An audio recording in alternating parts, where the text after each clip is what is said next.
Antarctica बर्फ से भरा हुआ दुनिया का सबसे बड़ा मिस्टीरियस कॉन्टिनेंट है, जिस पर 1821 में पहली बार कदम रखा गया था। हमारी जमीन पर टोटल 7 कॉन्टिनेंट्स मौजूद हैं और एंटार्क्टिका दुनिया का 5वां सबसे बड़ा कॉन्टिनेंट है, जो पूरे का पूरा बर्फ से भरा हुआ है। एंटार्क्टिका बर्फ का इतना बड़ा कॉन्टिनेंट है जिस पर 5 किलोमीटर गहराई तक सिर्फ बर्फ ही बर्फ है, जिसने इस कॉन्टिनेंट के 97% हिस्से को कवर किया हुआ है। बर्फ का ये कॉन्टिनेंट पूरे 1,36,00,000 स्क्वायर किलोमीटर के एरिया पर फैला हुआ है, जिसमें पाकिस्तान जैसे 17 मुल्क और इंडिया जैसे 4 मुल्क फिट आ सकते हैं।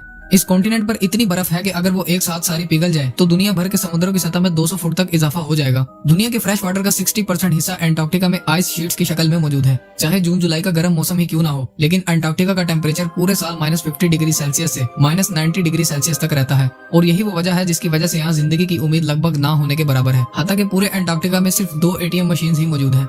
यहाँ गर्मियों के 6 महीने मुसलसल दिन रहता है और सर्दियों के 6 महीने मुसलसल रात। ना ही एंटार्क्टिका में कोई टाइम जोन फॉलो होता है और ना ही इस कॉन्टिनेंट पर किसी कंट्री का कब्जा है। 6 महीनों तक सूरज के तलू और गरूब होने के बगैर यहाँ टाइम का अंदाजा लगा पाना बहुत मुश्किल होता है। यही वजह है कि एंटार्क्टिका में कोई भी टाइम जोन फॉलो नहीं किया जाता। कई लोगों का ये मानना है कि एंटार्क्टिका की इस बर्फ के नीचे कई राज छुपे हुए हैं, और कुछ लोगों का मानना है कि इस बर्फ के नीचे एक दूसरी दुनिया मौजूद है। बाज लोगों का ये ख्याल है कि इस बर्फ की तह के नीचे एलियंस के स्पेसशिप्स फ्रोजन हालत में मौजूद हैं, और कुछ लोगों का ये मानना है कि यहाँ हिटलर की खुफिया मिलिट्री बेस मौजूद है। 11,000 साल पहले एक ऐसा नेचुरल डिजास्टर आया था जिसका निशाना एक ऐसा शहर था जहाँ के लोग खुद को खुदा समझते थे, और वो शहर और कोई नहीं बल्कि अटलांटिस था। कहा जाता है कि अटलांटिस का गुमशुदा शहर भी एंटार्क्टिका पर मौजूद बर्फ के पहाड़ों के नीचे ही कहीं खोया हुआ है। साफ लफ्जों में कहें तो बर्फ के इस कॉन्टिनेंट में ऐसे ऐसे राज दफन हैं जिसके बारे में कोई सोच भी नहीं सकता। पिछले कई सालों से साइंटिस्ट और रिसर्चर्स एंटार्क्टिका के इन राजों को ढूंढ निकालने की मुसलसल कोशिशों में लगे हुए हैं, और रिसर्च के दौरान इन्होंने ऐसी ऐसी चीजें डिस्कवर की हैं जिन्होंने इन राजों को फाश करने की बजाय इस कॉन्टिनेंट को और भी मिस्टीरियस बना दिया है। यूं कहें कि एंटार्क्टिका की मिस्ट्री सुलझने की बजाय उलझती ही जा रही है।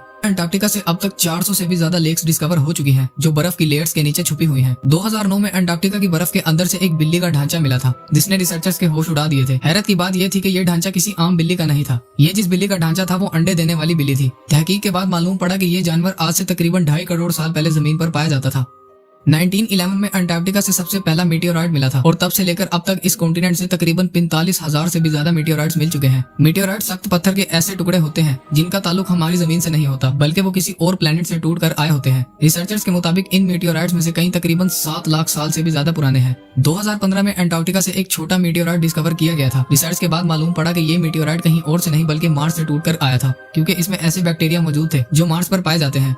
2014 में आर्कियोलॉजिस्ट ने एंटार्क्टिका से एक ऐसी चीज डिस्कवर की जिसने सबको हैरत में डाल दिया था। आर्कियोलॉजिस्ट को रिसर्च के दौरान 3 इंसानी खोपड़ियां मिली, जो एंटार्क्टिका से मिलने वाली पहली इंसानी खोपड़ियां थी। नॉर्मल खोपड़ियों के मुकाबले ये खोपड़ियां बिल्कुल अलग थी, क्योंकि इनके सर इंतहा से ज्यादा बाहर निकले हुए थे। इस तरह की खोपड़ियां साइंटिस्ट को इजिप्ट और पेरू से भी मिल चुकी हैं, जो इस बात की तरफ इशारा देती हैं कि शायद आज से हजारों साल पहले एंटार्क्टिका में भी लोग रहा करते थे, जिनका कोई ना कोई ताल्लुक एंशिएंट इजिप्ट सिविलाइजेशन से भी जरूर रहा होगा।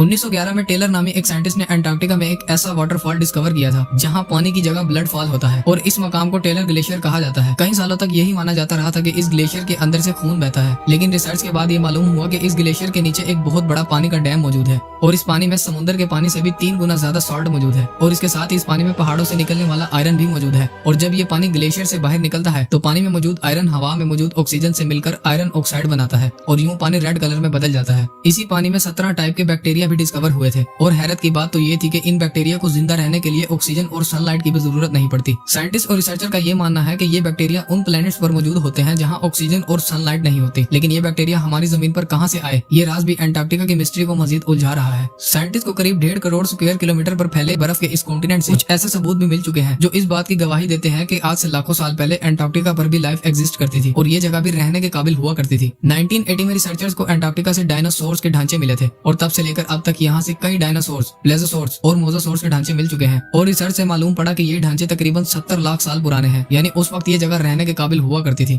1100 फुट की गहराई से आर्कियोलॉजिस्ट को एक इंतहाई खौफनाक मखलूक का ढांचा मिला था। ये ढांचा 8 फीट तक लंबा है, और इसका स्केलेटन जमीन पर मौजूद किसी भी जानदार से मैच नहीं हुआ, और आज तक इसकी असलियत का पता नहीं चल सका। उम्मीद है आप इस वीडियो को लाइक और शेयर करेंगे और चैनल को भी सब्सक्राइब करेंगे। मिलते हैं अगली वीडियो में।